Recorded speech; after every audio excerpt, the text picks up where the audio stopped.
Close to Home, a personal look at the opioid epidemic in Iowa.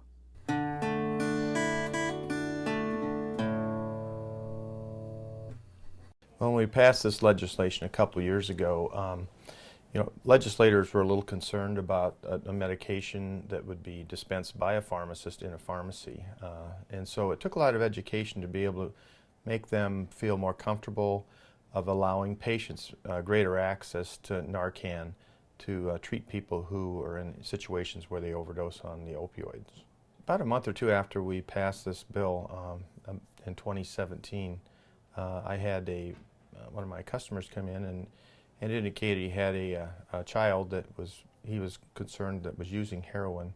And so we talked, and I said, pharmacists now can dispense a drug called Narcan. So he purchased it, and about a month or 6 weeks later, he came into my pharmacy. He said, I have something to tell you. And I said, what was it? And he says, well, yesterday I had to use that dose of Narcan on my daughter. I came home from work, he said, and found her unconscious in the living room. And he said, I administered the medication, and he said within 2 or 3 minutes, she was sitting up and talking to him. He'd called 911 also, and by the time the EMTs got there, which he said was maybe about 5 to 10 minutes, he said they told him if he would not have administered Narcan to his daughter when he did, she probably would not have survived.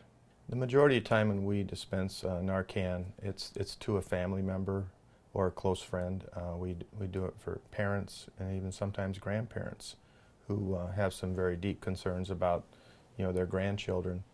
And so it's a safety net for them, knowing that if they are in contact with them when they are overdosing, or can get a call from somebody saying their loved one is in trouble, they can get there as soon as possible to try to reverse that effect of the opioid.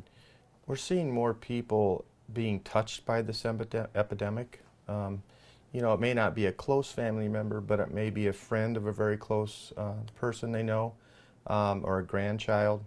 And so I've had conversations both with patients here in my pharmacy and people who advocate for more laws that can address this opioid issue in the state of Iowa, where it has a big impact on their lives when they know that people are obtaining these medications and illegal drugs like heroin so readily.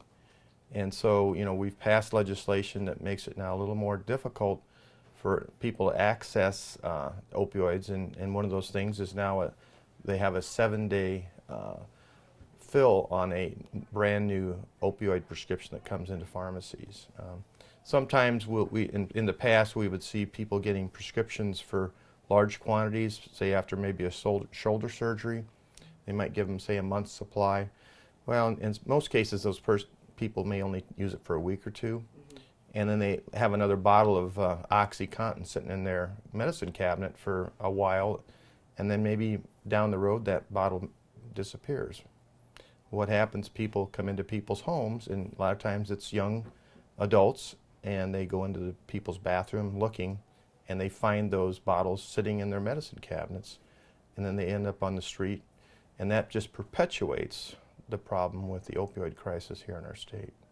When a patient or a person comes into a pharmacy to ask for Narcan, whether it be for themselves or for a loved one, they will sit down with a pharmacist and go over about a 1-page little survey to make sure it's appropriate for them.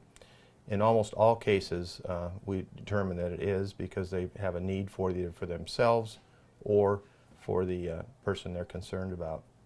After that is determined that they're eligible, that the sheet is filled out, signed by the person that's going to have the medication dispensed to them. And then in some cases, we can bill insurance to help lower the cost of that medication, because in some cases that drug will cost anywhere from $125 to $150. And I know sometimes cost barriers is a problem with people accessing this drug. And so I'm glad now that most, if not all, insurances are covering Narcan at pharmacies here in the state of Iowa.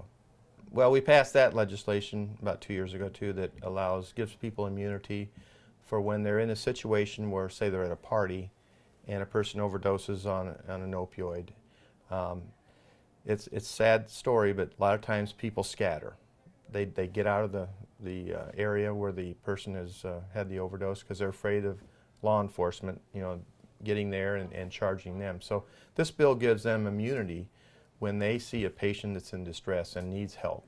They can call 911, get the help there, knowing that they won't be prosecuted because of a friend or a relative has overdosed on an opioid. So this is a life-saving bill, I think. So Michelle, today I'm going to be talking to you about Narcan and showing you how to use it. So Narcan is used for opioid overdose. It's available in a spray, which is what we demo here, and then an IM, intramuscular and intravenously. It's available those ways as well. So the first thing we have to do is recognize signs of overdose.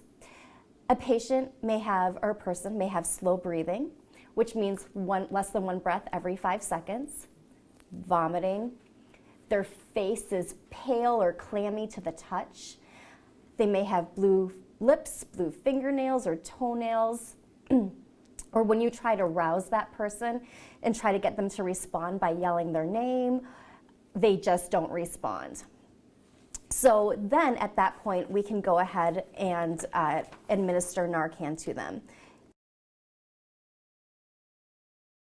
The first thing we should do is what we just talked about. Try to wake the person up. So first try calling their name, and if that doesn't work, then give them what's called a sternum rub. So you just take your knuckles, place it on the sternum, and just rub on their chest. This creates pain.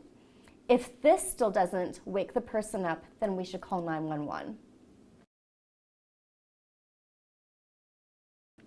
So when we call 911, we can just let them know. If we know what the patient's taken, person has taken, go ahead and share that. If not, that's okay. So what you'll do is you'll just go ahead and tilt their chin back.